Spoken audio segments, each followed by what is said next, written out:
Iya. Amin. Ya, bro. Baik, doa dulu teman-teman hari ini. Oke.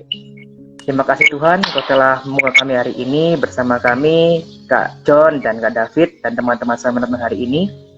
Tuhan, sekarang kami akan memulai sharing session bersama dengan teman-teman kami. Kami mohon Tuhan berkat-Mu, kami minta kelimpahan-Mu dalam hidup kami, apa yang kami sharingkan, apa yang kami ingin sampaikan, semoga berkati bagi orang yang melihatnya. Semoga Tuhan Engkau yang selalu hadir dalam setiap diri kami ini Tuhan, dan setiap masa depan kami, dan siapapun yang kami lakukan Tuhan, dimanapun kami berada, dan juga berkati Tuhan, teman-teman kami di luar sana yang lagi menonton ini, berkati sinyalnya, berkati keadaannya, dimanapun mereka berada Tuhan, semoga mereka selalu terberkati dengan kasih-Mu, dengan kemurahan-Mu. Terima kasih Tuhan, kami akan mulai hari ini, di dalam nama Yesus saya berdoa, ya, amin. Amin. Halo teman-teman. Oke, shalom semuanya. Sebelumnya ini perkenalan dulu ya, mungkin kalian baru bergabung dan belum kenal dengan kami semua. Ya, perkenalkan, namaku adalah Mike. Panggil aja Kak Mike gak apa-apa, panggil Mike juga gak apa-apa. Oke, ini muka aku agak zoom jadi gak apa-apa ya, karena gak pakai mic jadi aku pakai loudspeaker. Jadi mungkin sorry kalau misalnya suaranya agak bising atau gimana ya teman-teman. Oke, hari ini sesuai dengan tema kita, teman-teman, kita bakal bahas tentang satu hal yang sangat lumayan sensitif dengan Kak David di sini. Iya. Oh ya, perkenalan dulu mungkin dari Kak David dan Kak John, mungkin berkenalan nggak apa-apa. Oke. Lebih enak. Silakan Kak David, Siap. Kak John. Boleh. Oke, teman-teman, perkenalkan ya, kakak dengan Kak David Tambo. Kakak ya, sebagaimana teman-teman udah lihat ya, kakak adalah admin dari akun Instagram Rohani yang lagi live hari ini, yaitu @bagi_sateku. Dan kakak juga adalah seorang youth pastor dari komunitas anak-anak muda yang ada di daerah Harapan Indah dengan nama komunitasnya adalah Youth Station. Itu, dan kakak udah menikah baru aja di Natal di tahun kemarin ya, tanggal 25 Desember 2021 ya. Terus ya kalau keseharian kakak masih bekerja juga ya, ada usaha yang kakak jalankan dan juga pelayanan ya. Kakak masih kakak masih mengerjakan juga pelayanan pada hari Sabtu dan Minggu. Itu sih mungkin teman-teman buat perkenalannya. Boleh lanjut John. Gas. Luar biasa. Silakan Kak John.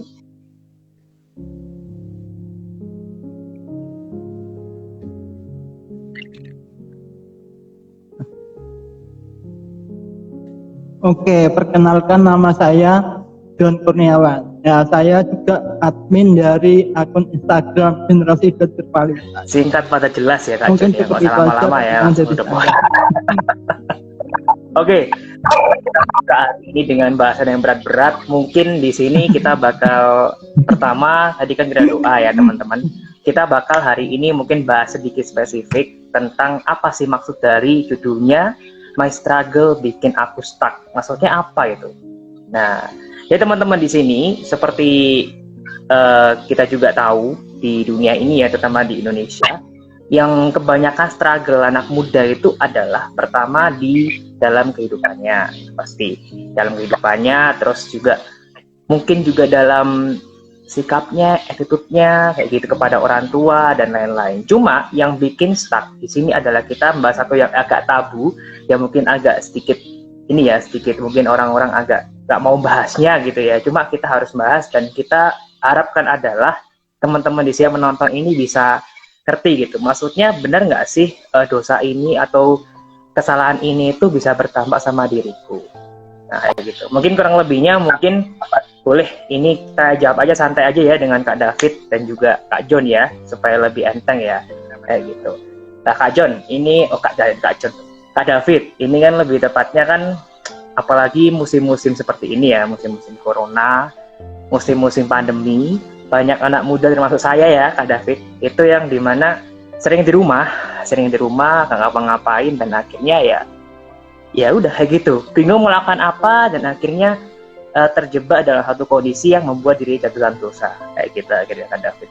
Lah kalau Kak David sendiri, kalau boleh tahu, pernah nggak satu kondisi yang pernah Kak David mungkin ngerasa kayak depresi, ngerasa kayak nggak berdaya, terus akhirnya membuat Kak David ngelakuin hal tersebut, dan mungkin Kak David sekarang ya pasti udah free ya, udah freedom ya dari kondisinya yang dulu. Mungkin boleh ceritakan sedikit aja sih Kak, nggak apa-apa, biar teman-teman bisa Oke. terberkati.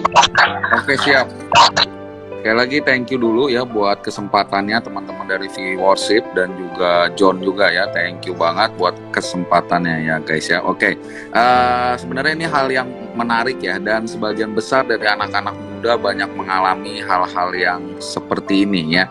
Tapi kalau dari kakak, kuncinya adalah kita mau belajar untuk merubah mindset kita ya. Dan mindset kita itu harus kita rubah agar seturut dengan apa yang firman Tuhan sampaikan. Nah, ini kalau kita buka ya dalam firman Tuhan ya, ini kita buka sedikit ya, mumpung ini hari Minggu ya, pas ya. Jadi kita harus buka firman ya. Oke, kita boleh buka firman Tuhan dari Kejadian 39 ayat 2 ya.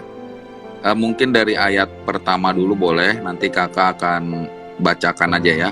Kejadian 39 ayat 1. Nah, ini kakak banyak belajar ya dari seorang tokoh yang luar biasa yang namanya adalah Yusuf.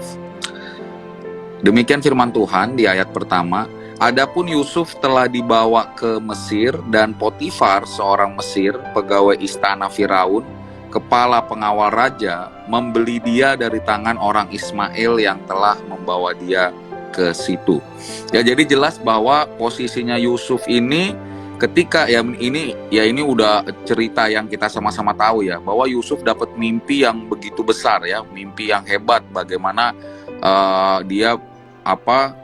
arti dari mimpinya adalah bagaimana saudara dan keluarganya, bahkan orang tuanya akan sujud menyembah kepada dia gitu ya, dan Yusuf menjadi orang yang besar gitu ya. Tapi ternyata fakta lapangannya adalah dia dijual oleh saudara-saudaranya, dia dimasukin sumur, dan ujung-ujungnya dia malah jadi budak di negeri orang lagi ya, ada di negeri orang ya.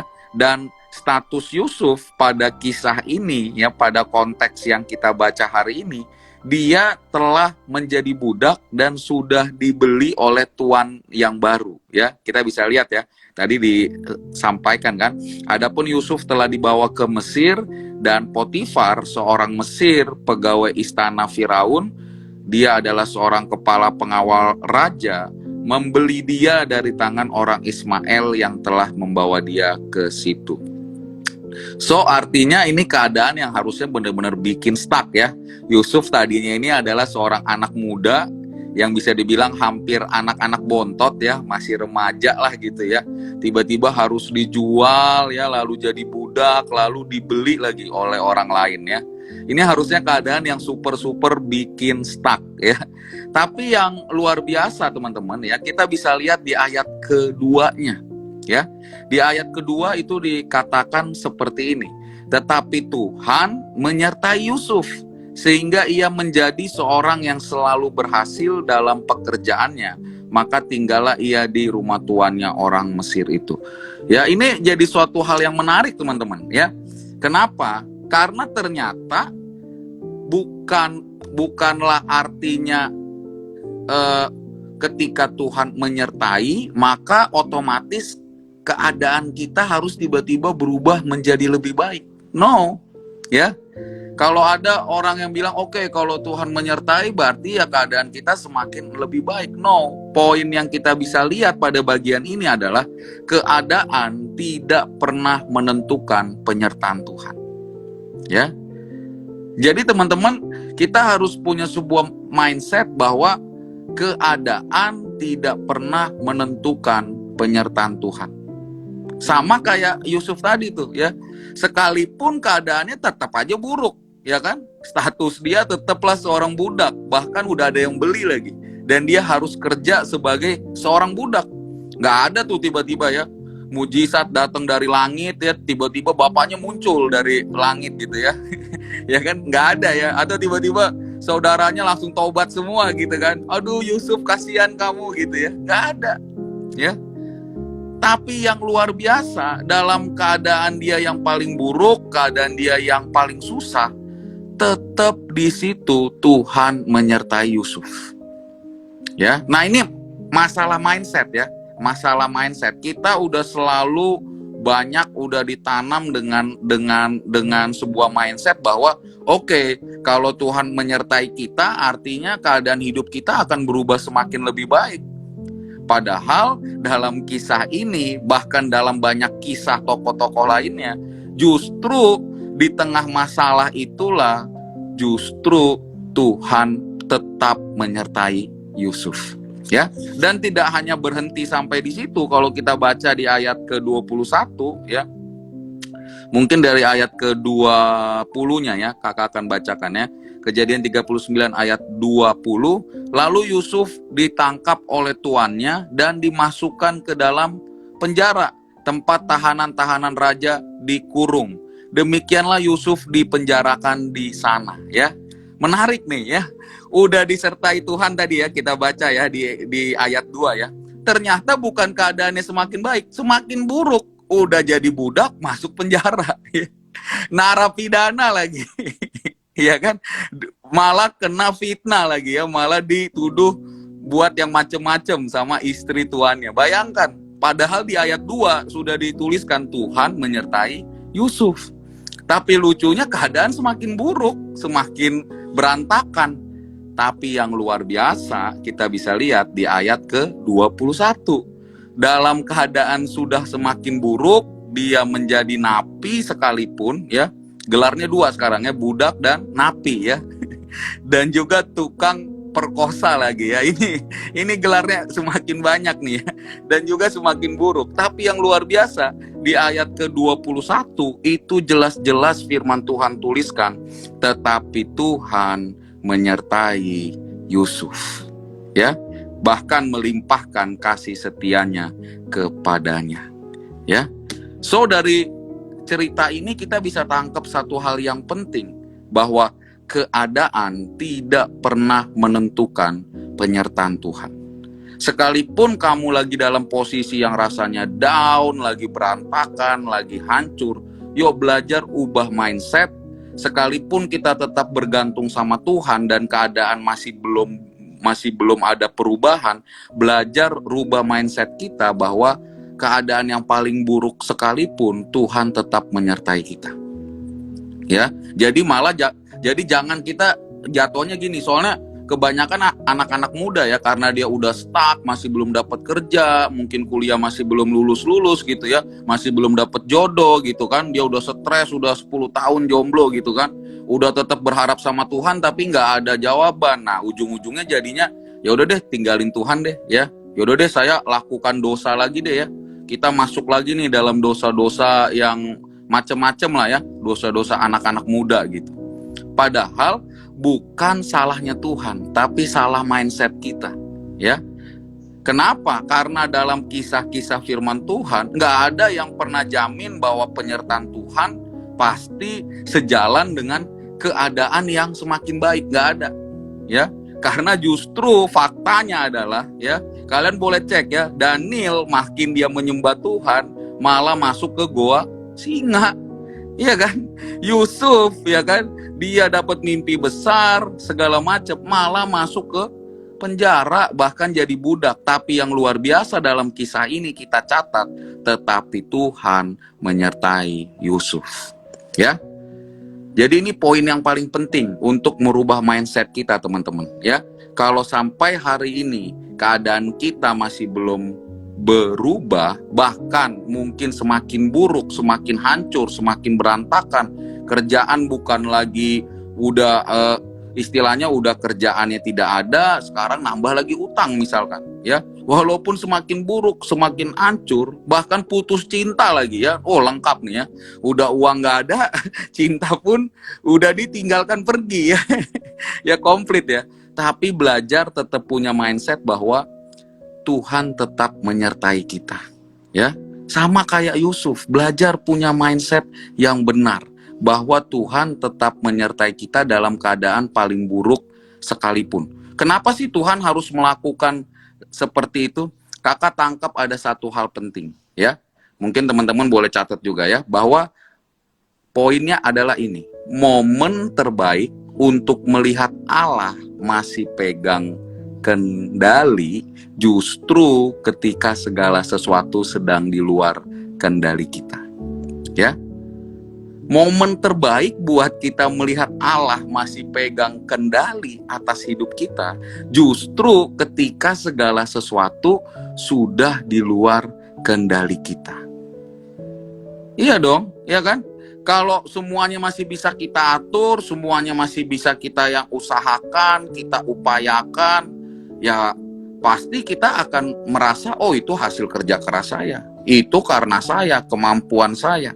Tapi ketika kita tahu segala halnya udah mentok, udah bikin stuck gitu kan, sesuai tema pada hari ini ya, struggle-nya udah bikin stuck, maka pada momen itulah kita sanggup melihat bahwa ternyata Allah masih pegang kendali atas hidup kita. Terbukti kita masih terpelihara dengan baik. Dan kita percaya bahwa ada pekerjaan-pekerjaan besar Tuhan yang akan Tuhan nyatakan. So artinya kita jadi punya pemikiran bahwa Allah masih pegang kendali atas hidup saya. Sekalipun segala sesuatu sedang di luar kendali kita. Nah, itu yang poin yang sangat penting, teman-teman, ya. Jadi jangan melihat Allah tuh serba jahat terus, ya. Tuhan tuh serba buruk aja gitu. Aduh, Tuhan kok saya belum dijawab doanya? Kok rasanya saya masih dicuekin Tuhan? No, ya. Ubah mindset kita. Keadaan kita semakin buruk sekalipun tidak pernah menentukan penyertaan Tuhan. Artinya apa? Keadaan baik ataupun keadaan buruk, Tuhan tetap ada di sana. Dan dia tetap menyertai kita. Bagian kita apa? Ya bagian kita adalah tetap percaya. Dan tetap lakukan yang terbaik yang bisa kita kerjakan. Ya, justru kita akan banyak melihat bagaimana pekerjaan Allah yang besar ketika segala sesuatu sedang di luar kendali kita. Ya, kita akan banyak melihat, oh ternyata Allah benar-benar masih pegang kendali atas hidup saya. Karena saya tahu kalau dengan keadaan yang sekarang ini mungkin saya udah diputusin pacar, saya udah berantakan, nilai saya hancur, segala macam. Kayaknya udah tidak mungkin beres. Tapi ternyata ketika saya tetap setia dan tetap percaya sama Allah, pelan-pelan Allah melakukan dan menyatakan pekerjaan yang besar. Sehingga kita dapat menyadari bahwa segala sesuatu masih di dalam kendali Tuhan. Dan Allah masih pegang kendali atas hidup saya. Nah, ini poin pertama ya. Lalu poin kedua, kita juga harus merubah mindset bahwa ini ya, keadaan tidak menentukan kesetiaan ya. Nah, ini juga hal yang penting nih ya, karena kebanyakan ya ujung-ujungnya karena anak-anak muda apalagi ya, karena keadaan tidak kunjung berubah, akhirnya merubah kesetiaan dia kepada Tuhan ya. Nggak usah deh ngomongin Tuhan ya, karena ngomongin pacar aja gitu ya, karena pacar masih belum kasih apa yang dia mau, akhirnya dia berubah setia, cari cowok lain nih ya kan, cari cewek lain nih, apalagi cowok-cowok nih. Kalau ngelihat pacarnya, aduh nih pacar gue masih kurang perhatian ya, udah besok putusin, cari cewek lain. Nah ini yang berbahaya ya. Kita harus belajar punya mindset yang sama seperti Yusuf, bahwa keadaan tidak menentukan kesetiaan kita kepada Tuhan. Kita bisa lihat dari Kejadian 39 ayat ke-9 ya. Kakak akan bacakan teman-teman. Kejadian 39 ayat 9. Demikian firman Tuhan dari ayat 8 deh ya. Ini Yusuf menolak ya godaan dari istrinya si Potifar ya. Tetapi Yusuf menolak dan berkata kepada istri tuannya itu, dengan bantuanku, tuanku itu tidak lagi mengatur apa yang di rumah ini, dan ia telah menyerahkan segala miliknya pada kekuasaanku. Bahkan di rumah ini, ia tidak lebih besar kuasanya daripadaku, dan tiada yang tidak diserahkannya kepadaku selain daripada engkau, sebab engkau istrinya. Lihat baik-baik ya, ini menarik banget. Bagaimanakah mungkin aku melakukan kejahatan yang besar ini dan berbuat dosa terhadap Allah? ya. Ini ada satu shifting atau pindahan kalimat yang luar biasa ya. Tadi dari awal dia kasih alasan karena tuannya ya, karena tuannya baik, sudah menyerahkan segala macam. Tapi kalau ngomongin kesetiaan, nah ya, ini nggak bisa ditawar oleh Yusuf. Yaitu apa? Dikatakan ya, tadi dia udah ngomongin dari awal tuannya nih ya, tuannya baik, tuannya udah bantuin dia dan lain-lain. Tapi ngomongin kesetiaan dirinya, dia sampaikan, bagaimanakah mungkin aku melakukan kejahatan yang besar ini dan berbuat dosa terhadap tuannya. Salah kan? Terhadap Allah. Gila nggak ya? Ini ada shifting yang luar biasa. Mungkin tuannya memang baik, tapi kesetiaan dia tidak bisa dibeli oleh apapun kepada Tuhan. Kesetiaan dia kepada Tuhan itu harga mati yang tidak bisa ditawar oleh apapun. Nah, ya kan? Pertanyaannya, anak-anak muda saat-saat ini ya, kesetiaannya begitu mudah untuk digadaikan ya. Karena ada perempuan cantik dikit ya, beda-beda agama, sikatlah bos ya.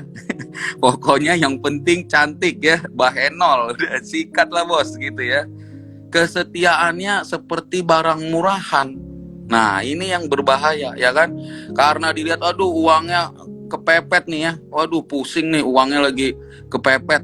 Udahlah, lagi ada pinjaman dari pinjol gitu ya. Pinjaman online bunganya mau 20%, sikatlah bos gitu ya. Ya, ini yang gawat ya. Ini yang gawat ya. Kita harus belajar punya mindset yang benar, bahwa keadaan tidak menentukan kesetiaan kita kepada Tuhan. Ya, Yusuf udah kurang punya keadaan apa lagi? Ini keadaannya udah sangat mendukung. Istrinya udah suka, udah tarik-tarik baju dia, kalau teman-teman baca ya, udah tarik-tarik baju si Yusuf nih, nggak ada orang, kosong, nggak ada yang lihat, ya, aman ini aman barang ini sebetulnya ya. Tapi yang luar biasa, keadaan paling aman sekalipun, tawaran paling nikmat sekalipun, tidak menentukan kesetiaan Yusuf kepada Tuhan. Pertanyaannya, bagaimana dengan kita? Ya, karena itu kita harus belajar merubah mindset kita. Keadaan kita mungkin hari ini masih tetap buruk, bahkan semakin buruk, semakin hancur. Tapi pertanyaannya, sanggupkah kita tetap menjaga kesetiaan kita kepada Tuhan yang sudah terlebih dahulu setia, bahkan taat sampai mati di atas kayu salib demi menebus dosamu dan dosaku? Ya, sanggupkah kita tetap setia di tengah keadaan paling nikmat ataupun paling buruk sekalipun? Ya, makanya kakak kasih poin pada bagian nomor 2 adalah harusnya keadaan tidak dapat mempengaruhi kesetiaan kita kepada Tuhan. Justru kesetiaan kita kepada Tuhanlah yang harusnya mempengaruhi keadaan sekitar kita. Nah, ini kita bisa lihat ya di ayat yang selanjutnya ya, karena setelah Yusuf masuk ke dalam penjara itu ya, kita bisa lihat bagaimana Yusuf menjadi berkat ada di tengah-tengah orang-orang yang ada di dalam penjara. Kita bisa baca dari Kejadian 39 ayat 22. Sebab itu kepala penjara mempercayakan semua tahanan dalam penjara itu kepada Yusuf, dan segala pekerjaan yang harus dilakukan di situ dialah yang mengurusnya. Amin ya. Ternyata kesetiaan Yusuf kepada Tuhan itu mampu mempengaruhi keadaan sekitar dia yang ada di dalam penjara. Dia menjadi berkat dan dia menolong orang-orang yang ada di dalam penjara. Ya. So ini poin nomor 2 teman-teman ya, bahwa keadaan tidak menentukan kesetiaan kita kepada Tuhan. Dan yang terakhir, poin ketiga ya, adalah ini ya, bahwa keadaan kita tidak pernah menentukan janji Tuhan digenapkan atau tidak. Ya, kakak ulangi ya, keadaan kita hari ini tidak pernah menentukan janji Tuhan akan digenapkan atau tidak. Kenapa kakak bilang seperti itu? Ya, karena kita tahu dalam kisah ini, kakak lagi banyak berbicara kisah Yusuf pada siang hari ini. Yusuf ini bukan orang asli Mesir, satu, ya. Status dia budak, ya. Mantan narapidana dengan tuduhan memperkosa istri tuannya. Gila nggak? Ya, komplit nih, masuk penjara lagi, ya. Tapi yang luar biasa teman-teman, kalau kita buka dalam Kejadian 42 ya, Kejadian 42 ayat ke-6. Kejadian 42 ayat ke-6 kakak akan bacakan. Sementara itu Yusuf telah menjadi mangku bumi di negeri itu. Dialah yang menjual gandum kepada seluruh rakyat negeri itu. Jadi ketika saudara-saudara Yusuf datang, kepadanya lah mereka menghadap dan sujud dengan mukanya sampai ke tanah, ya. Ini yang luar biasa, ya. Keadaannya sangat tidak mungkin, bahkan sangat buruk. Yusuf ini bukan orang asli Mesir. Dia budak, dia mantan narapidana dengan tuduhan memperkosa istri tuannya. Masuk penjara. Tapi yang luar biasa, keadaan dia hari itu tidak pernah menentukan janji Tuhan digenapkan ada di dalam hidupnya. Apa sih janji Tuhan kepada Yusuf? Coba kita lihat sedikit ke arah belakang ya, biar lebih clear gitu ya. Di Kejadian 37 kayaknya, coba. Kejadian 37 ayat ke-9 ya. Ayat ke-9 dan ke-10 kakak akan bacakan. Lalu ia memimpikan pula mimpi yang lain yang diceritakannya kepada saudara-saudaranya. Katanya, aku bermimpi pula tampak matahari, bulan dan 11 bintang sujud menyembah kepadaku. Setelah hal ini diceritakannya kepada ayah dan saudara-saudaranya, maka ia ditegur oleh ayahnya. Mimpi apa mimpimu itu? Masakan aku dan ibumu serta saudara-saudaramu sujud menyembah kepadamu sampai ke tanah, ya kan? Inilah janji yang Tuhan berikan kepada Yusuf, ya. Walaupun faktanya keadaan dia hari itu, dia bukan orang asli Mesir, dia budak, mantan napi dengan tuduhan memperkosa istri tuannya. Tapi yang luar biasa ya, kalau kita balik lagi di dalam Kejadian 40 tadi ya. Di Kejadian, bentar ya kakak lihat dulu ya. Di Kejadian 41 tadi ya. 42. Kalau kita balik lagi di Kejadian 42 ayat 6 ya. Sementara itu Yusuf telah menjadi mangku bumi di negeri itu. Dialah yang menjual gandum kepada seluruh rakyat negeri itu. Jadi ketika saudara-saudara Yusuf datang, kepadanya lah mereka menghadap dan sujud dengan mukanya sampai ke tanah. Ya, tepat persis, tidak kurang satu titik pun, tidak kurang satu koma pun. Apa yang Tuhan janjikan kepada Yusuf, itu yang terjadi persis sama. Mereka sujud menyembah kepada Yusuf sampai ke tanah. Jadi kita udah flashback sedikit ya ke ayat sebelumnya ya. Bahkan keluarganya, ayahnya menegur dia. Nggak mungkin lah, mimpi apa lo nih, ngawur gitu istilahnya ya. Masa bapak sujud menyembah kepadamu ya? Ya, masa adik-adikmu, kakak-kakakmu sujud menyembah kepadamu ya? Tapi yang luar biasa, di tengah keadaan yang makin buruk, makin berantakan, tidak mungkin bahkan ya, di titik itu janji Tuhan digenapkan tepat persis seperti apa yang Tuhan janjikan. Nggak kurang satu titik, nggak kurang satu koma. Tepat persis seperti apa yang Tuhan janjikan. Kalau dalam janjinya lewat mimpinya bahwa mereka akan sujud menyembah sampai ke tanah, faktanya, kejadian nyatanya adalah persis seperti itu. Mereka sujud menyembah sampai ke tanah. Bukan menyembah doang, menyembah sampai ke tanah. persis seperti itu Tuhan kerjakan. Walaupun keadaannya tidak mungkin. Karena tadi yang kakak bilang, Yusuf bukan orang asli Mesir, statusnya budak, double lagi ya, double degree sama mantan napi, udah budak mantan napi. Ya, tuduhannya memperkosa istri tuannya. Tapi yang luar biasa, janji Tuhan tetap digenapkan dalam hidupnya.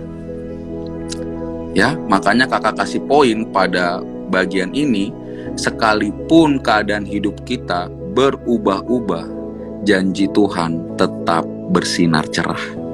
Ya, ini harus kita pegang. Ya, jadi ada 3 mindset penting yang kita harus tetap pegang ya dalam kita menghadapi ya struggle yang ujungnya bisa bikin kita stuck ya. Yaitu satu ya, keadaan tidak pernah menentukan penyertaan Tuhan ya.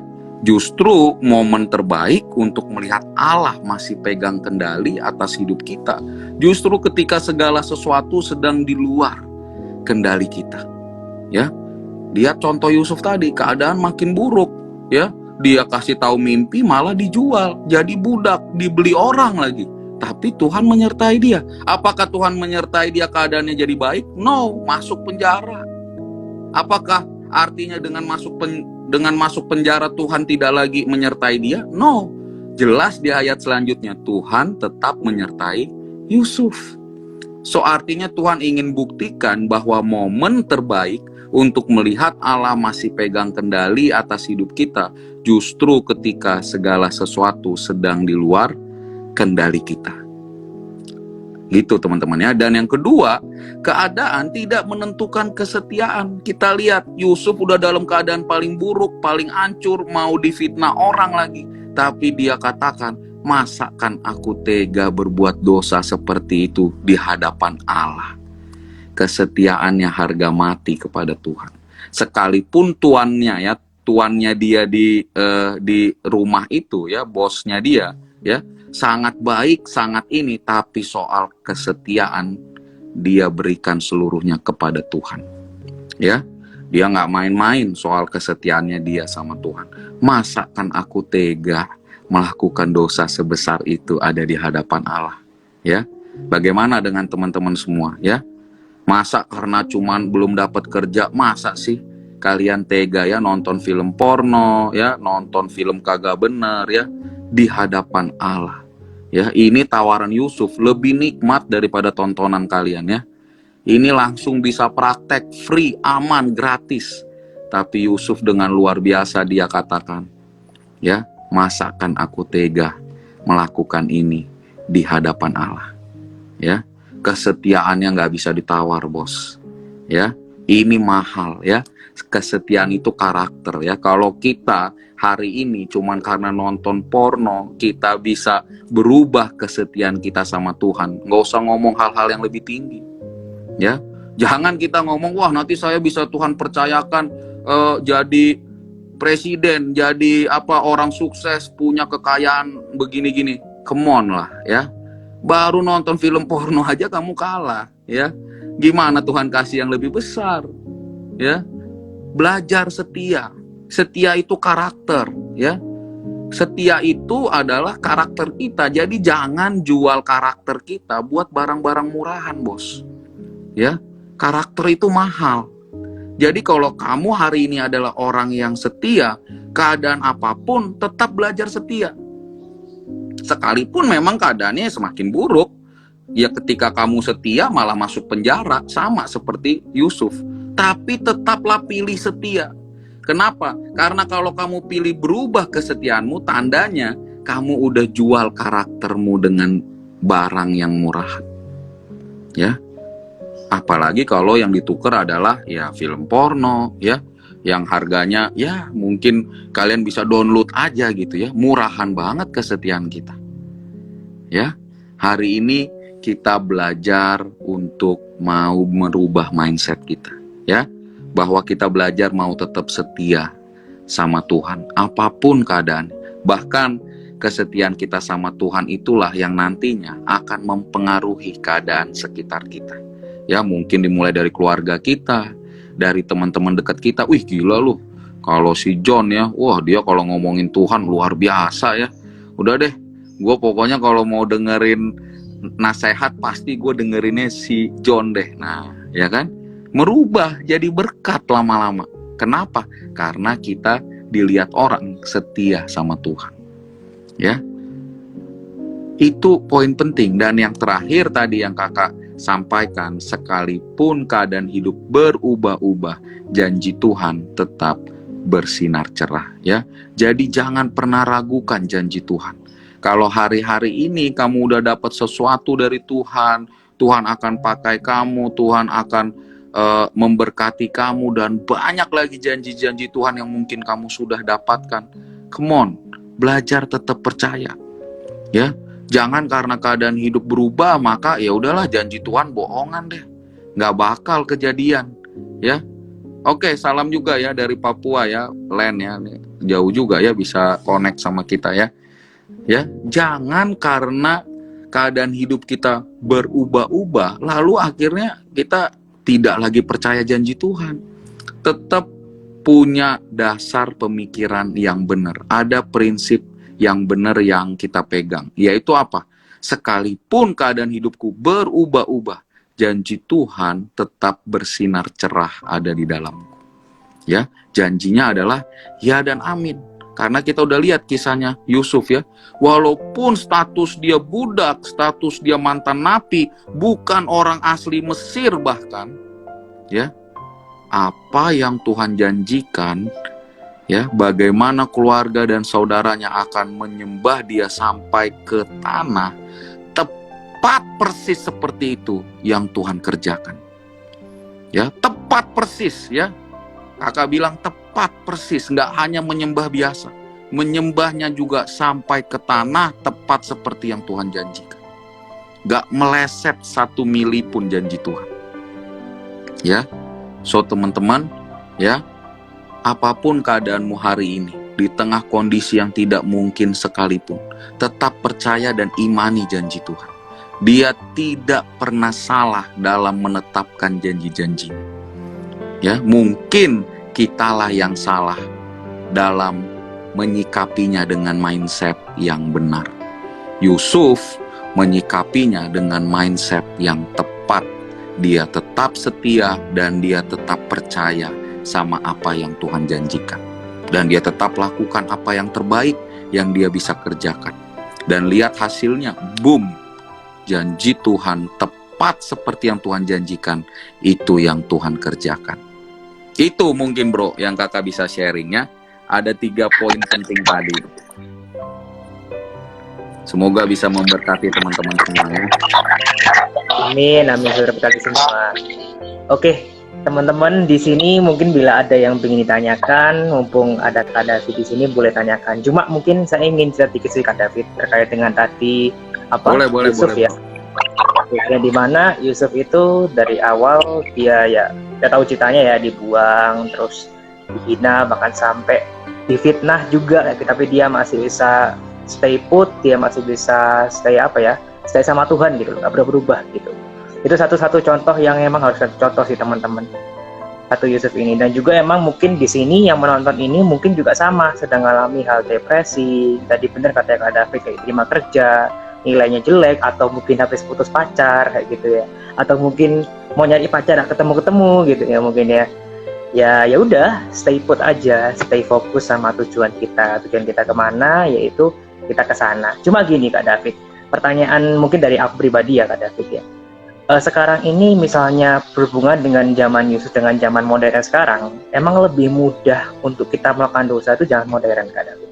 Contoh simpelnya adalah saat di IG, saat di TikTok ya, paling banyak ya itu ya, di IG, TikTok kayak gitu, kita scroll aja udah ketemu gini, mata-mata udah kelihatannya, mata apalagi pria ya, matanya udah wah gitu ya, lihatnya orang joget-joget lah kayak gitu.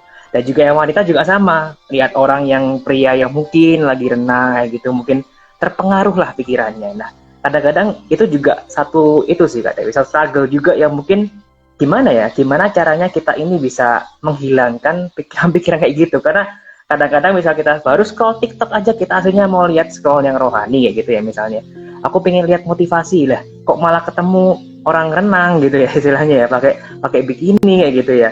Ya udah ya gimana ya, kira kita nonton dan kita akhirnya terpikiran hal-hal yang seperti itu. Nah kira-kira Kak David sendiri apa ada kayak solusi atau kayak ada apa ya yang bisa buat kita menghindari hal-hal seperti itu Kak David?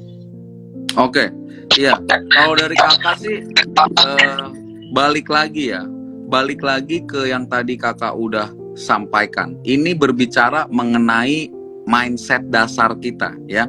Karena gini, kalau mindset dasar kita masih belum benar, ya kita mau upaya sebagaimana hebat pun, kita pasti ujung-ujungnya jatuh. Pasti ujung-ujungnya jatuh. Karena itu mindset dasarnya harus benar dulu. Harus benar dulu. Ya, dan Yusuf ini hanya salah satu contoh dari banyak lagi ribuan contoh lainnya, bahkan yang masih hidup sampai hari ini. Bagaimana mereka berjuang, ya, mereka melewati banyak pencobaan dan lain hal sebagainya, tapi mereka tetap setia dan percaya sama Tuhan. So artinya gini teman-teman ya, kita harus punya juga satu mindset bahwa pergumulan ini tidak kita hadapi sendirian. Banyak saudara-saudara kita yang juga anak Tuhan menghadapi yang sama. Pertanyaannya, mereka bisa tetap setia, kenapa kita sulit, ya kan? Nah mungkin, makanya tadi kakak sampaikan ya, mungkin ada prinsip dasar ataupun konsep dasar yang salah mengenai Tuhan ada di dalam hidup kita. Makanya ini yang kakak coba benarkan dulu ya. Karena seringkali gereja ajarkan adalah oke, kalau Tuhan menyertai saya, kehidupan saya harus makin lebih baik. Ya kalau kehidupan saya berubahnya jadi buruk, tandanya Tuhan tidak menyertai saya. Nah ini berbahaya kan? Jadinya jadi buat anak-anak muda adalah oke, saya udah berusaha mati-matian, ternyata tetap sulit. Keadaan perekonomian saya tetap aja susah. Tetap juga masih belum dapat cewek, masih belum dapat jodoh gitu kan. Nilai saya tetap hancur. Dan ujung-ujungnya apa? Ya udah deh, saya lakukan dosa aja. Ya kan? Nah, ini konsep pemikiran inilah yang harus kita rubah dulu, teman-teman. Kalau konsep pemikirannya udah benar ya, yaitu tadi ya, ada 3 poin penting tadi. Keadaan tidak menentukan penyertaan Tuhan. Artinya apa? Yusuf ternyata ketika dia berada di dalam Tuhan, keadaannya makin buruk. Dia dari budak malah jadi napi, masuk ke dalam penjara. Tapi apakah artinya Tuhan tidak menyertai Yusuf? Firman Tuhan jelas tuliskan, tetapi Tuhan menyertai Yusuf. Karena itu kita rubah dulu nih konsep kita. Jangan teman-teman punya pemikiran, wah karena saya lagi berantakan, saya lagi hancur, saya lagi kacau balau, berarti Tuhan tidak menyertai saya gitu. Salah ya. Kita belajar dalam keadaan apapun tetap ada Tuhan menyertai kita. Jadi kalau kita punya kesadaran ini, maka harusnya ya niatan buat ngelihat TikTok tadi, niatan buat ngelihat film-film yang tidak benar harusnya berubah juga, karena kita sadar bahwa kita disertai oleh Tuhan sekalipun keadaan hidup kita masih belum berubah ya. Jadi ada kesadaran yang dibangun dari dalam atas dasar firman Tuhan yang benar. Nah, itu yang penting. Ya. Jadi ya kita harus bangun dong kesadaran itu gitu. Karena kalau kita hanya menggunakan metode-metode praktis, misalkan ya udah deh kita nggak usah nonton TikTok, ya. Ya udah deh kita nggak usah nggak usah deh kita buka-buka YouTube ya. Nggak usah kita buka-buka film atau nonton film-film dari barat atau dari apapun. Itu sama sekali bukanlah metode ya. Itu hanya upaya manusia yang ujung-ujungnya akan berujung dalam kegagalan. Pasti jatuh lagi. Ya taruhan sama kakak ya 1000% pasti jatuh lagi. Ya kan? Ya kan ya. Taruhan tapi tidak boleh ya teman-teman ya. Tapi kalau seandainya ya kalian merasa enggak itu pasti bisa Kak. Enggak, 1000% pasti gagal. Ya. Nih, ini ada dari Bro Dapil ya. Saya malam minggu niatnya mau youth di gereja, malah masuk Holy Wings. Gimana ya Kak? Nah, itu ya. Walaupun ini namanya sama-sama holy ya. Tapi isinya berbeda jauh ya. Karena itu teman-teman, nah ini yang kakak apa ya, kakak ingatkan teman-teman ya, kakak coba sadarkan gitu ya. Yang paling penting itu rubah mindsetnya dulu nih ya, agar sejalan dengan apa yang Injil atau firman Tuhan katakan. Kalau udah sejalan ya, masalah metode-metode praktis ya, misalkan oh ya udah berarti saya jangan nonton di jam segini, jangan apa, jangan ini, itu akan keluar dengan sendirinya kok ya. Itu hanya metode-metode doang. Tapi kalau kita konsep atau mindsetnya masih salah ya, ketika kita dibilang oke, kalian jangan nonton ini, jangan nonton itu, ujung-ujungnya kita jadi merasa ya larangan-larangan doang nih, ikut Tuhan cuma dilarang-larang. Nah ini yang berbahaya konsepnya kan. Padahal Tuhan tidak pernah ngomongin soal larangan-larangan. Tuhan ingin merubah mindset kita yang udah rusak karena jatuh di dalam dosa. Itu yang Tuhan pengen rubah. Dan Tuhan ingin kembali agar kita segambar dan serupa dengan Dia. Karena itu teman-teman, yuk belajar, mau merubah dulu dasarnya. Basicnya ini nih, mindsetnya ya. Soal metode praktisnya saya percaya Roh Kudus akan pimpin teman-teman ya. Mengenai metodenya seperti apa, misalkan, oh iya berarti saya kalau nonton TikTok, ya saya filter, bisa juga ya, saya akan lebih jaga gitu kan. Atau kalau pas lewat dia, ya langsung aja scroll kan, scroll juga cuma setengah detik. Nah masalah metodenya kakak percaya Roh Kudus akan pimpin kita. Karena kakak pun juga mengalami hal yang sama kok. Ya, struggle kita sama ya, kakak juga mengalami juga saat-saat berat. Tapi bukan artinya kita menjual kesetiaan kita kepada Tuhan cuma karena hal-hal yang seperti itu. Kita belajar tetap dalam pimpinan Roh Kudus dengan dasar firman Tuhan yang benar, harusnya memberikan mindset yang benar untuk kita mengambil tindakan yang tepat ya, untuk tetap setia dan terus percaya sama Tuhan. Itu sih ya bro, mungkin ya menurut kakak ya. Kalau metode praktis kakak percaya teman-teman juga pasti dapat tuntunan yang sama selama punya mindset yang benar ya, yang sesuai dengan firman Tuhan. Itu ya bro. Oke. Ya, oke. Kak David, mungkin di sini kan saya ingin tanya lagi sih Kak David, ingin tanya pertanyaan lagi terakhir.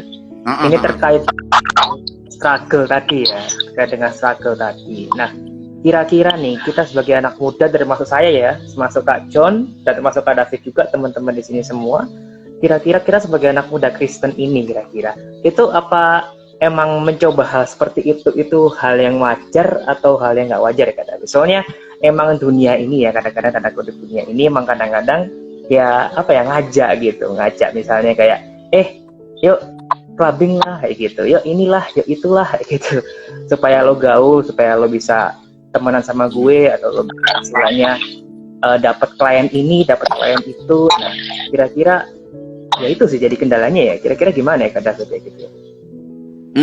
Iya, jadi memang ya kalau menurut kakak ya, memang struggle-nya aja yang tipenya beda-beda ya, ya. Kalau di zaman Yusuf ya gitu ya, godaan langsung gitu kan. Kalau di zaman sekarang ya mungkin ya dari teman ngajak ke dugem lah atau kemana ya. Kalau menurut kakak sih ya seperti tadi juga sih bro ya, bahwa mindsetnya ini sih ya yang benar-benar kita harus rubah gitu ya. Apalagi ya kan ini kata Bro Dapil ya, wajar lah Kak, kan masih ada daging. Nah ya kan, nah ini ada excuse seperti itu. Nah inilah yang kakak bilang ya, kita harus tahu dulu nih ya secara tepat dan benar ya makna dari karya kematian dan kebangkitan Kristus. Kalau kita bisa menyelami ini dengan benar ya, harusnya kita tidak ada alasan buat wah Kak ini godaannya beda nih ya, ini godaannya sekarang lebih bersifat virtual misalkan ya, mungkin kita bisa dugem cuma lewat metaverse gitu ya misalkan atau kayak gimana lah gitu ya. Jadi kalau menurut kakak ya, kita jangan habiskan waktu berbicara mengenai metode praktisnya sih kalau menurut kakak ya, karena metode praktis pasti akan selalu berubah-ubah seiring perkembangan zaman ya. Mungkin metode praktis yang dipakai oleh Yusuf pada zaman dulu ya, kalau kita pakai di zaman ini ya mungkin juga masih belum tentu sama ya. Contohnya kalau di zaman sekarang ya, kalau kita udah digoda begitu ya mungkin pintu depan, pintu belakang udah dikunci semua ya kan, bisa aja gitu ya. mungkin bakal beda gitu ya. Mungkin bakalan tantangannya punya tipe ataupun bentuk yang beda, tapi kita punya konsep dasar yang sama. Itu yang paling penting ya. Kalau udah konsep dasarnya kita benar ya, bahwa kita tahu keadaan kita hari ini pun tidaklah menentukan penyertaan Tuhan. Tuhan tetap menyertai kita mau keadaan baik ataupun keadaan buruk.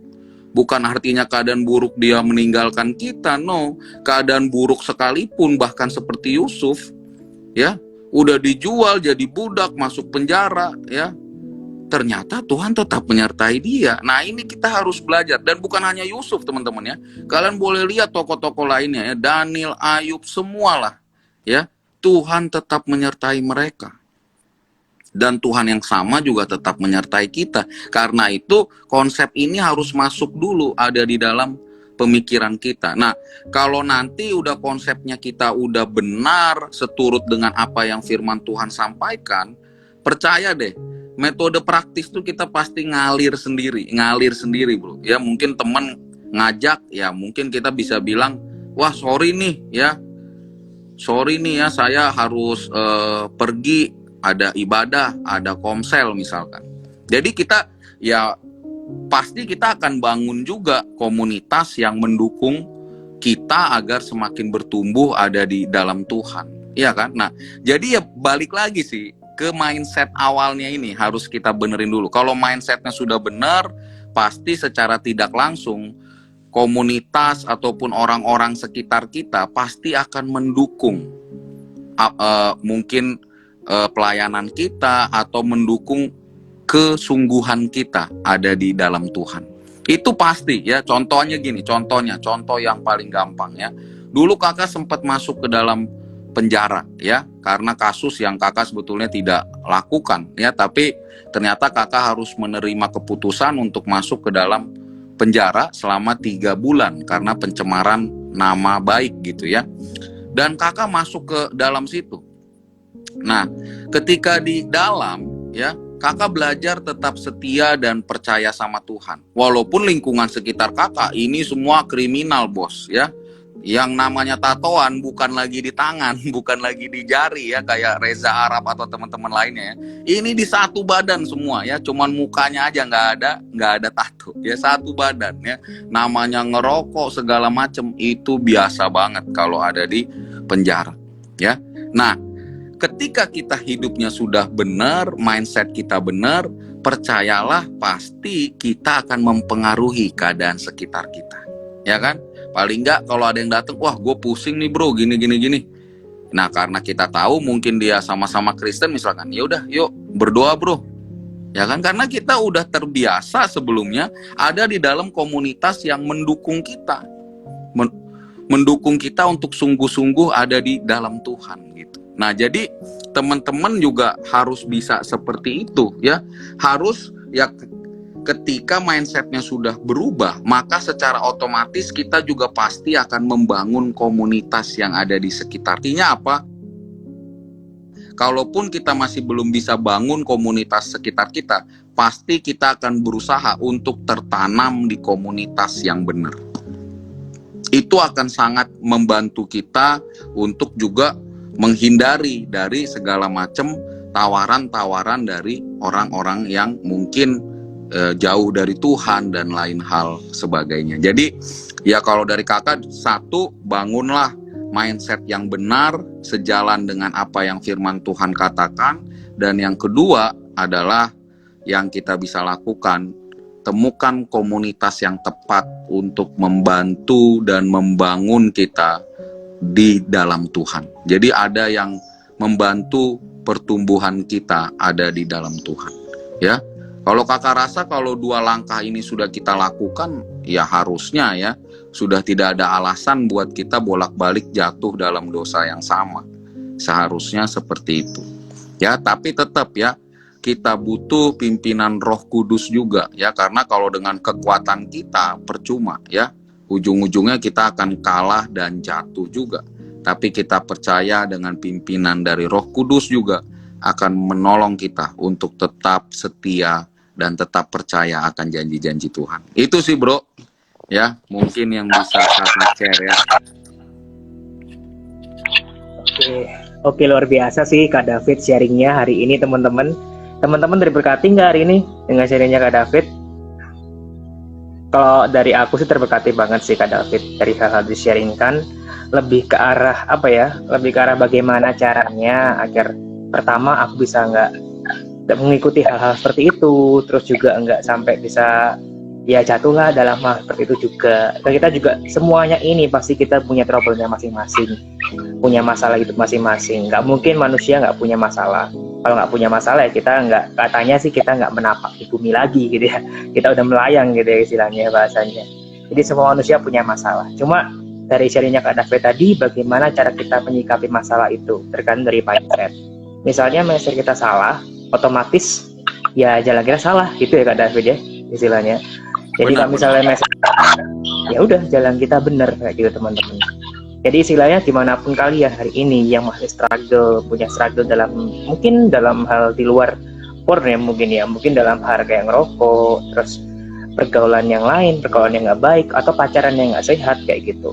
Nah semua itu bisa kalian hindari, bisa kalian istilahnya lepas dari hal itu. Asalkan semua dimulai dari diri kalian dulu. Kalian mau melepaskan, gitu. Benar. Itu ya Kak David ya. Iya. Dan yang kedua tadi. Ya gimana Kak? Silakan lanjutin. Ya. Dan yang ini kayaknya John mau ngomong kali ya? Oh ya. Kayak ada suara-suara. Oke kakak lanjutkan. Dan yang nomor 2 yaitu adalah bangun komunitas. Ya itu perlu banget ya buat kita tertanam ada di dalam komunitas yang benar gitu. Itu sangat membantu. Jelas nggak ya tadi suara kakak? Jelas Kak. Jadi bangun komunitas ya. Iya ya. Sama tergabung dan tertanam di dalam komunitas yang benar. Itu sih ya 2 langkah praktis ya yang bisa kita. Oke, mungkin sebelum kita tutup Kak David atau Kak John atau mungkin teman-teman yang lain, boleh misalnya Kak David atau Kak John ini menyampaikan apa nih kesan-pesan, mungkin ada pesan buat teman-teman kita yang lagi nonton, maksudnya yang pernah ngalami struggle, yang mungkin sampai sekarang nggak bisa lepas kayak gitu ya, atau masih mungkin depresi atau gimana, mungkin ada sedikit pesan nggak apa-apa gitu, silakan dari Kak John atau Kak David. Sama John deh, ini John masih belum ngomong nih dari tadi. Oke, Silakan. mungkin dari saya adalah saya akan membaca dari Oke, mungkin saya mau menyampaikan dari 1 Yohanes 3 ayat 9, yaitu setiap orang yang lahir dari Allah tidak berbuat dosa lagi, sebab benih ilahi tetap ada di dalam dia dan ia tidak dapat berbuat dosa lagi karena ia lahir dari Allah. Ya, kita percaya kalau kita sudah lahir dari Allah, kita percaya di dalamnya, kita percaya Tuhan. Saya percaya kalau kita jatuh dalam dosa itu tidak nyaman sekali. Bukan karena kita ketika hidup dalam Tuhan tidak bisa berbuat dosa lagi, tapi kita merasa tidak nyaman ketika kita ada di dalamnya. Ini pertanyaannya, teman-teman mau hidup selamanya tidak nyaman nggak? Masa kita hidup sekali nggak bisa menikmati hidup ini? Tidak nyaman karena yaitu kita candu dengan dosa. Makanya ketika kita sudah percaya pada Tuhan, ya kita mungkin sedikit demi sedikit bisa ya meninggalkan itu. Mungkin kita bisa mulai dari apa yang membuat kita itu bisa jatuh. Mungkin kalau kita sendirian mudah jatuh ketika kita lihat laptop. Ya mungkin lagi sendirian jangan lihat laptop atau HP gitu. Kalau TikTok seperti yang disampaikan Kak David tadi kan. Nah mungkin Kak David nanti juga bisa kasih closing statement sebelum kita mengakhiri, atau mungkin nanti Kak David bisa juga kasih tips kan. Dari tadi Kak David dia mention tentang kesetiaan kan. Memang ketika kita bisa mengalami namanya struggle tadi, yaitu diawali ketidaksetiaan kita. Ketika itu berjalan langsung terus menerus berujung yang namanya candu. Nah mungkin Kak David nanti bisa juga bagi tips gimana caranya kita untuk bisa tetap setia. Oke, thank you John, mantap John ya. Luar Mungkin biasa itu saja sekali yang dari ngomong saya. penuh dengan urapan Tuhan ya. Oke. Iya, kalau dari kakak ya, oke. Kalau dari kakak mungkin tadi jawab pertanyaan John ya, bagaimana untuk kita menjaga kesetiaan kita kepada Tuhan. Kakak kasih tips yang mungkin agak nyeleneh, tapi kakak percaya inilah yang firman Tuhan tuliskan ya. Kalau kita yang usahakan, pasti kita gagal ya. Jadi kalau tujuan kita adalah performance oriented, pasti kita gagal. Kita upayakan dengan cara kita, kemampuan kita, segala macam. Percayalah ujung-ujungnya gagal. Ya, karena itu kakak kasih pesan gini. Untuk kita menjaga kesetiaan ada di dalam Tuhan, bukan performance oriented, tapi adalah grace based ya. Harus bersandar pada anugerahnya Tuhan. Contoh gampang gini ya. Kita punya seorang ayah dan kita ini adalah anaknya yang paling bandel. Kita suka curiin ya pohon-pohon buah-buah dari pohon tetangga ya. Kita curiin semua pohonnya ya, buah-buahnya ya. Kita ambilin semua sampai akhirnya semua tetangga kumpul udah siapin batu untuk melempari kita dengan batu tersebut. Ya, kita udah mau siap-siap dilempar, tiba-tiba ayah kita datang, dia pasang badan buat kita. Dia yang kena timpuk batu, semuanya berdarah, bercucuran darah. Kita ada di dalam pelukannya, kita tidak kena satu batu pun. Pertanyaannya, setelah kita lepas dari peristiwa itu, masih mau nggak kita curiin buah dari tetangga-tetangga kita? Pasti kita nggak akan berani lagi. Kenapa? Karena kita sudah lihat anugerah yang luar biasa yang Bapak itu sudah berikan kepada kita. Ayah kita sudah pasang badan, bos, buat belain kita sampai hampir mati dalam kisah itu. Masa kita tega masih curiin buah-buah orang lain lagi dan ujung-ujungnya kita harus dilempari batu lagi? Sama dengan konsep grace base yang kakak sampaikan. Berdasarkan anugerah Tuhan, kita udah diselamatkan Tuhan. Tuhan gantikan kita ada di kayu salib. Dia tanggung seluruh dosa kita. Dan dia bayar tuntas, taat sampai mati di atas kayu salib. Masa sih kita tega? Ya, kalau Bapak yang di dunia aja kita nggak akan tega lagi berbuat seperti itu, apalagi Bapa yang di sorga. Nah, inilah konsep yang harus kita pakai. Kalau kita konsepnya adalah agamawi, kita akan susah payah. Kita akan pikirkan metode A, B, C, D, E, F, G.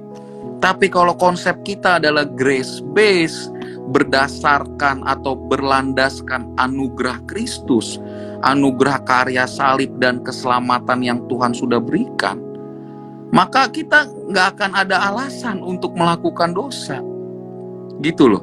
Maka nggak akan ada alasan untuk berlaku tidak setia kepada Tuhan. Ya, sama kayak tadi yang kakak bilang, kalau kalian tahu betapa sayangnya ayah kalian sama kalian, sampai dia pasang badan, padahal salahnya itu salahnya kalian. Kalian yang curi buahnya, kalian yang jual lagi, kalian yang makan. Tapi ketika mau dilempar batu, ayah kalian yang pasang badan.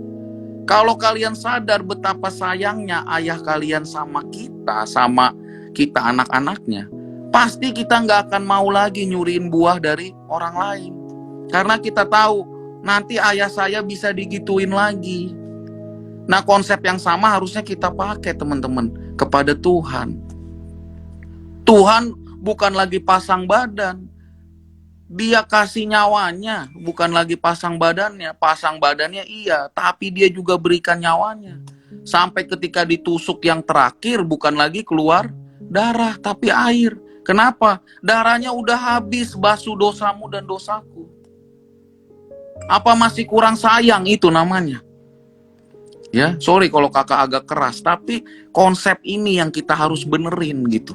Kalau konsepnya adalah grace based, karena anugerah, karena dasarnya adalah anugerah karya keselamatan Kristus, maka harusnya nggak ada lagi alasan buat kita jatuh bolak-balik dan berlaku tidak setia kepada Tuhan.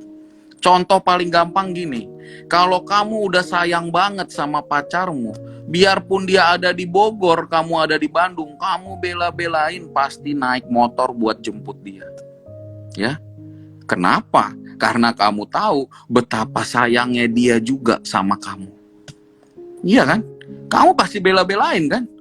Walaupun itu ada film kesukaanmu, ya, walaupun ada temenmu ngajak main biliar kah, atau main PS kah, atau main apapun, kalau namanya udah cinta, walaupun jaraknya 40 jam, saya tempuh demi saya bisa jemput dia.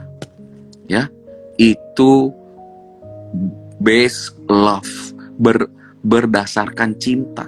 Nah, hal yang sama harus kita lakukan kepada Tuhan.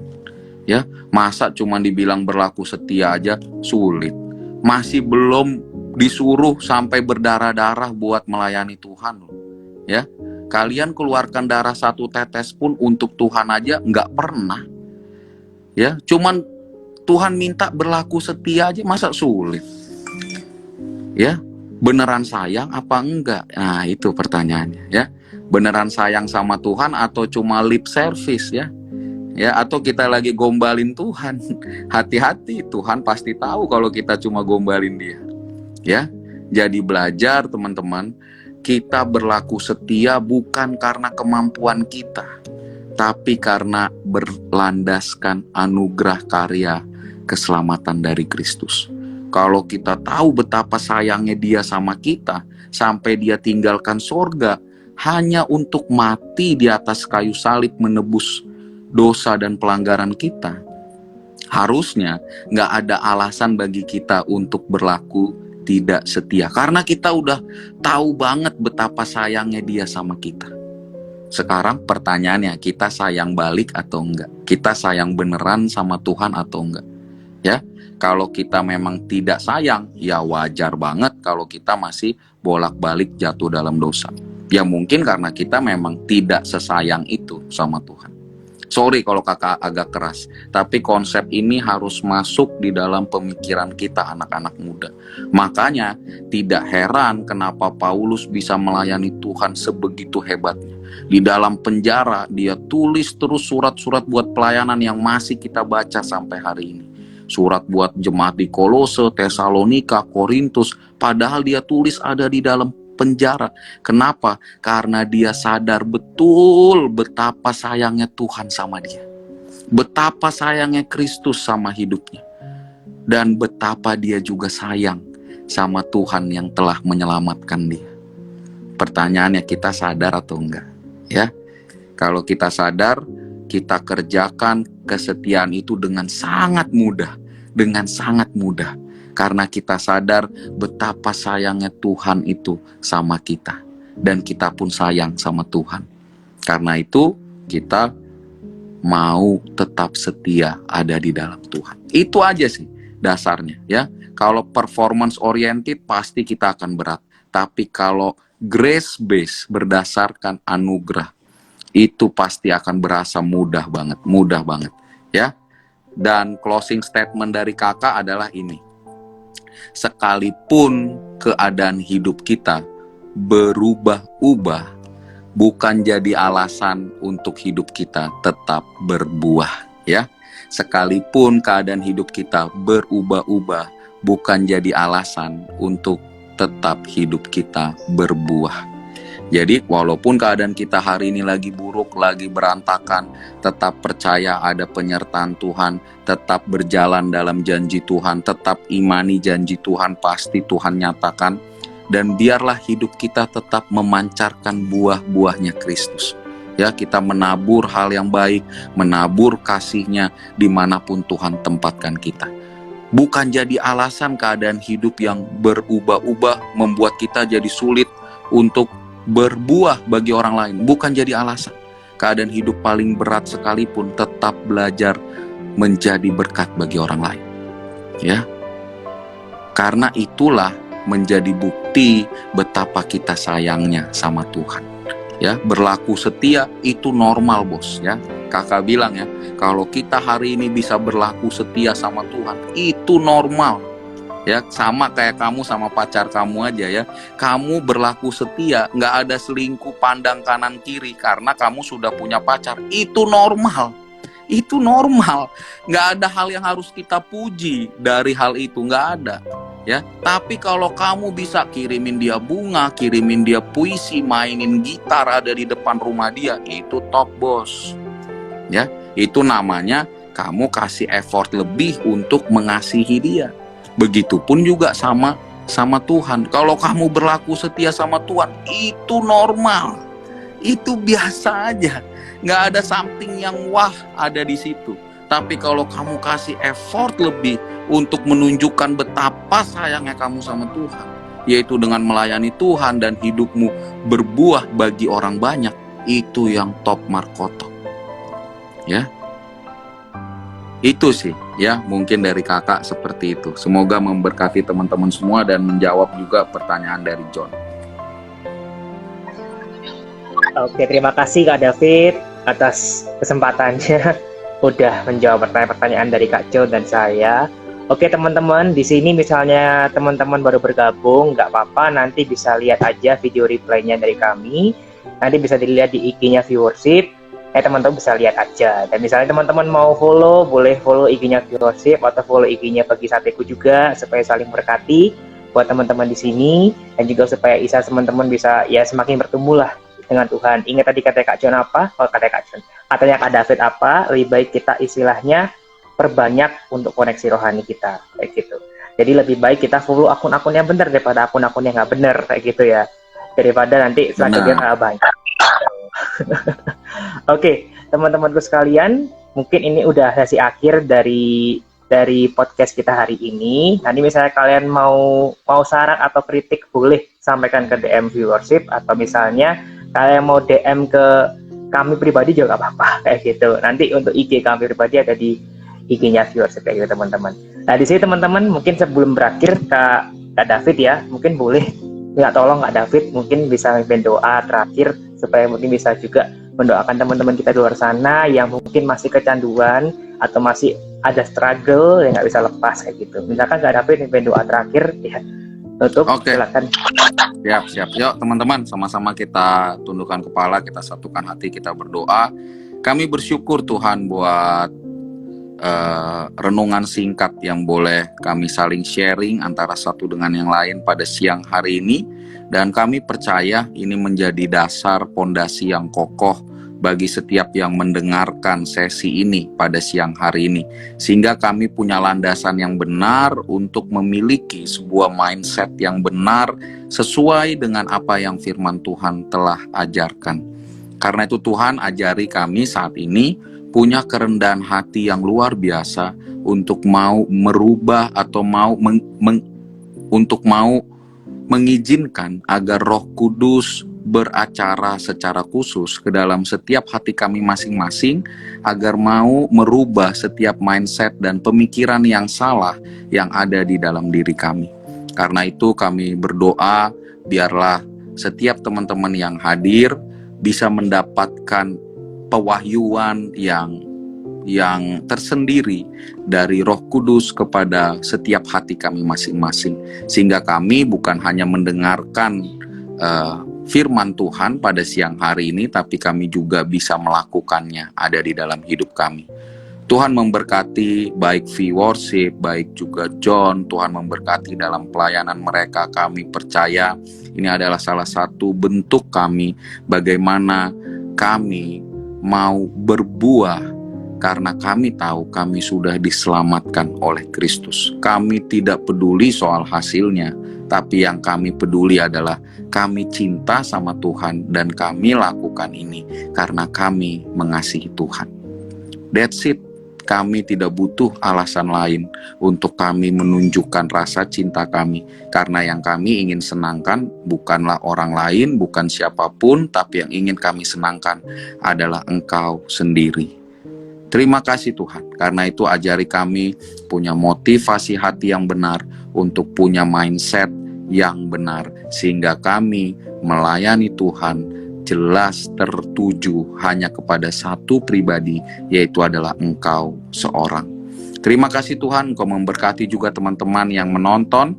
Biarlah setiap sharing kami pada siang hari ini menjadi berkat ada di dalam hidup mereka, dan biarlah mereka pun bisa aplikasikan di dalam hidup mereka sehari-hari, baik juga dalam struggling mereka masing-masing yang pastinya beda antara satu orang dengan orang lainnya. Biarlah mereka sekarang punya dasar mindset yang benar, dan mereka pun dalam pimpinan Roh Kudus, mereka akan menemukan metode-metode praktis yang tepat dalam setiap case yang mereka lagi hadapi, dalam setiap struggle yang mereka lagi hadapi.